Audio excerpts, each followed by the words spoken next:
کون سی کامیابی؟ ہاں وہی کامیابی جو اللہ نے صحابہ کو عطا فرمائی، ہاں وہی کامیابی جو اللہ نے اہل بیت کو عطا فرمائی، ہاں وہی کامیابی جو اللہ نے ولیوں کو عطا فرمائی، ہاں وہی کامیابی جو اللہ نے اسلاف کو عطا فرمائی، ہاں وہی کامیابی جو اللہ نے نیک بندوں کو عطا فرمائی۔ اگر تم وہ کامیابی چاہتے ہو تو میرا اللہ فرماتا ہے کامیاب ہو گئے وہ لوگ جو اپنی نمازوں کو نمازوں میں گڑ گڑاتے۔ قد افلح المؤمنون الذین هم فی صلاتهم خاشعون، وہ کامیاب ہو گئے جو نمازوں میں گڑ گڑاتے ہیں، یعنی ان کی نمازیں بھی گڑ گڑا کر ہوتی ہے۔ آج تو ہماری نمازیں ہی نہیں ہیں، لوگوں کو نماز کا عنوان اب اتنا پرانا لگنے لگا ہے کہ لوگ سوچتے ہیں یہ نماز کے عنوان پہ گفتگو، مگر یاد رکھیے آپ کو نہیں پتا میرے رسول نے، میرے نبی نے فرمایا کہ جس کا کی نماز نہیں اس کا دین نہیں۔ الا لا الا لا دین اللہ صلاۃ اللہ، اس کا دین نہیں ہے جس کی نماز نہیں۔ آج بلکہ ایک مقام پر فرمایا اس کا ایمان نہیں ہے جس کی نماز نہیں۔ مسلم قوم مسلم کی 95% آبادی نمازی نہیں ہے۔ ایک کم و بیش 110 سے زائد صحابہ کا فتویٰ ہے کہ جس نے جان بوجھ کے نماز چھوڑی وہ کافر ہو گیا۔ شادی میں نماز چھوڑ رہے ہو، خوشیوں میں نماز چھوڑ رہے ہو، عید کی خوشیوں کے موقع پہ نماز چھوڑ رہے ہو، بیٹوں کی پیدائش کے موقع پہ نماز چھوڑ رہے ہو، لیکن آؤ ہمارے اسلاف نے کہاں نماز پڑھی؟ سیدنا فاروق اعظم عمر ابن خطاب رضی اللہ تعالیٰ عنہ، جب آپ کو خنجر مارا گیا مسجد نبوی کے اندر، یہ سب سے پہلا حملہ تھا مسجد نبوی کے اندر جو کسی پر کیا گیا تھا۔ اس سے پہلے میرے نبی کی مسجد کے اندر کبھی کسی کہ پہلی مرتبہ مسجد نبوی میں اگر کسی پہ حملہ ہوا، جب تک اللہ کے رسول علیہ الصلوۃ والتسلیم ظاہری حیات میں رہے ماحول وہی تھا، حضور کا کنٹرول۔ صدیق اکبر تھے، صدیق اکبر کا کنٹرول، فاروق اعظم تھے، ان کا اپنا بھی کنٹرول۔ کوئی ظلم نہیں ہو سکتا تھا کسی پہ، نہ کسی عورت پر نہ کسی مرد پر، لیکن چونکہ سب مسلمان تھے حالت نماز میں، ایک آتش پرست جسے مجوسی کہتے ہیں جو آگ کی پوجا کرتا تھا، وہ فاروق اعظم پہ حملہ کرتا ہے اور آپ آدھی نماز میں تھے اور نماز میں آپ پر حملہ ہوا، اور پھر کسی نے بڑھ کر کے حضرت سیدنا عبد الرحمن ابن عوف نے یا کسی نے بڑھ کر نماز پڑھا دی، فاروق اعظم کو اٹھا کر کے لایا گیا۔ فاروق اعظم نے فرمایا ابھی تو نماز کا ٹائم باقی ہے اور میری نماز ہوئی نہیں۔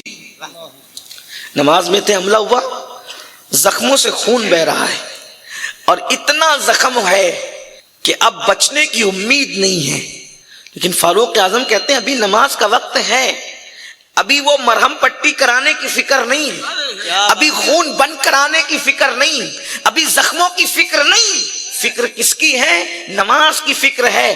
ابھی نماز کا وقت ہے، پہلے مجھے نماز پڑھنے دو، کیونکہ میں نے انہی کانوں سے رسول اللہ سے سنا ہے کہ جس کی نماز نہیں ہے اس کا دین نہیں ہے۔ جو نماز چھوڑ دیتا ہے اس کے ہاتھ سے دین چلا جاتا ہے، کیونکہ اللہ کے رسول صلی اللہ علیہ وآلہ وسلم نے ارشاد فرمایا، کیا فرمایا؟ کہ نماز دین کا ستون ہے، ستون۔ جس نے نماز چھوڑ دیا اس نے دین کے ستون کو گرا دیا، اس نے دین کے ستون کو ڈھا دیا۔ میرے پیارے آقا صلی اللہ علیہ وآلہ وسلم کے دیوانوں صحابہ فرماتے ہیں ہم نے فاروق اعظم کو دیکھا کہ اسی حالت میں انہوں نے نماز ادا کی کہ ان کے اعضاء سے خون بہ رہا تھا، اللہ اکبر، اور وہ نماز ادا فرما رہے تھے۔ میں آپ سے پوچھنا چاہتا ہوں میرے پیارے آقا صلی اللہ علیہ وآلہ وسلم کے دیوانوں اور اپنی بہنوں سے بھی پوچھنا چاہتا ہوں، بتاؤ جب اس حالت میں نماز پڑھی گئی تو آج ہم خوشیوں کے موقع پہ نماز چھوڑ رہے ہیں، اللہ اکبر، شادیوں کے موقع پہ نماز چھوڑ رہے ہیں، اللہ اکبر، ہم لوگ جو ہیں اللہ اللہ اے سی میں بیٹھ کر کے نماز چھوڑ رہے ہیں، پنکھوں کی ہواؤں کے اندر نماز چھوڑ رہے ہیں، مگر یاد رکھنا میرے میرے عزیز میرے آقا صلی اللہ علیہ وسلم کے دیوانوں، کامیابی اسی کو ملے گی جو اپنی نمازوں میں گڑ گڑاتے ہیں، جو خشوع و خضوع کے ساتھ نماز پڑھتے ہیں۔ اچھا کچھ لوگ تو ایسے بھی ہیں جو کہتے ہیں مولانا نماز کی ضرورت تو ان لوگوں کو ہے جو اللہ تک پہنچے نہیں، اللہ کے پہنچے ہوئے بندوں کو تو نماز کی ضرورت کیا ہو سکتی ہے؟ یاد رکھنا، جو اللہ کا جتنا قریبی ہوتا جاتا ہے اس میں عبادت کی تڑپ اتنی زیادہ بڑھتی چلی جاتی ہے۔ آپ سوچتے ہو نا کہ نمازیں وہ پڑھے جو اللہ تک نہیں پہنچے، جس کو کوئی مرتبہ نہیں ملا وہ نمازیں پڑھے، اس طرح کی باتیں لوگ بکتے ہیں نا، بکواس کرتے ہیں نا۔ اب یہ خلفائے راشدین ہے کس مقام پر پہنچے ہوئے؟ جب نوح علیہ السلام اپنی قوم کی بدتمیزیوں سے پریشان ہوئے تو نوح علیہ السلام نے اللہ کی بارگاہ میں عرض کی، مولا یہ بہت پریشان کر چکے۔ تو اللہ نے فرمایا اب ایک کشتی بنائیے، جب آپ کشتی بنائیں گے تو پھر جب کشتی بن جائے گی تو ہم ایک طوفان لائیں گے، اور جب طوفان آئے گا تو یہ سب ڈوب جائیں گے، جو کشتی میں سوار ہوں گے وہی کامیاب ہوں گے۔ تو حضرت نوح علیہ السلام نے کشتی بنانی شروع کی۔ اب اللہ کی شان، جو کشتی جو تھی تو وہ لکڑی سے بن رہی تھی، آپ کشتی بناتے تو کشتی جتنی بنتی ایک دن میں پھر شام ہو جاتی، تو شام کے وقت جب آپ اپنا کام مکمل کر لیتے اور گھر چلے جاتے تو باریک باریک کیڑے، زمین کے کیڑے وہ چاٹ ڈالتے اس لکڑی کو۔ آپ آ کر پھر کہتے بھئی پھر کام شروع کرتے، پھر چاٹ دیتے، پھر کام شروع کرتے، پھر وہ کیڑے چاٹ لیتے۔ اللہ سے کہا مولا کشتی بنے گی کیسے؟ مولا یہ کشتی بنے گی کیسے؟ میں کام کرتا ہوں یہ چاٹ لیتے ہیں، میں کام کرتا ہوں یہ چاٹ لیتے ہیں، کیسے کشتی بنے گی؟ کیڑے چاٹ لیتے ہیں۔ اللہ نے فرمایا نوح، اے نوح، اگر تو چاہتا ہے کہ یہ کشتی کی لکڑیوں کو کیڑے نہ چاٹے تو میرے محبوب بندوں کے نام تو اپنی اس کشتی میں لکھ دے۔ جو میرے پیارے ہیں، جو میرے محبوب ہیں، ان کے نام لکھ اس کشتی پر۔ جب تو لکھ دے گا تو اس کو کیڑے نہیں چاٹیں گے۔ تو عرض کی مولا وہ کون ہے؟ ذرا تو ہی بتا کہ نام کون ہے۔ تو فرمایا وہ میرے نبی کے 4 یار ہیں، میرے محبوب کے 4 یار ہیں، ابو بکر صدیق، عمر فاروق، عثمان غنی اور علی حیدر کرار۔ جب عثمان غنی اور یہ جو چاروں نام لکھے نوح علیہ السلام نے لگا دیے، پھر اس کے بعد اس کشتی کو کیڑوں نے نہیں چاٹا۔ حضرت نوح علیہ السلام کی کشتی کیڑوں سے بھی محفوظ رہی اور طوفان میں بھی محفوظ رہی۔ سوچو نوح کی کشتی پر اللہ کا پیغمبر جس کا نام لکھتا ہے وہ میرے نبی کے یہ 4 یار ہیں۔ اللہ اکبر، غور فرمائیں۔ اور ان میں دوسرے یار فاروق اعظم، اللہ اکبر، ان کو جو ہے وہ زخم لگ رہا ہے اور زخم کی حالت میں بھی فاروق اعظم نماز ادا فرما رہے ہیں اور کہتے ہیں کہ میں نے اپنے نبی سے سنا، اللہ کے رسول نے فرمایا کہ جس کی نماز نہیں اس کا دین نہیں۔ اب آپ مجھے بتائیں جنہیں جنت کی بشارتیں ملی ہو، جن کے نام نوح علیہ السلام کی کشتی پر لگے ہوں، اللہ اکبر، وہ لوگ نماز نہ چھوڑیں اور وہ بھی اس حالت میں نہ چھوڑے، بلکہ اگر ایسی حالت میں نماز چھوٹ جاتی تو یہ تو عذر ہی تھا، اتنے زخمی تھے، خون بہ رہا تھا، لیکن اس حالت میں بھی انہوں نے نماز نہیں چھوڑی۔ اور آج میرا جوان نماز ترک کر رہا ہے۔ یاد رکھنا اے میرے آقا صلی اللہ علیہ وآلہ وسلم کے دیوانوں، ناکام رہو گے جب تک مسجدوں سے دور رہو گے، ناکام رہو گے جب تک سجدوں سے دور رہو گے، اسی طرح بلبلاتے رہو گے، اسی طرح تڑپتے رہو گے، کوئی اللہ کی مدد آنے والی نہیں ہے۔ اگر زمانے میں انقلاب چاہتے ہو تو اللہ کے گھروں کی طرف آنا ہوگا، اللہ کے گھروں کی طرف پلٹنا ہوگا۔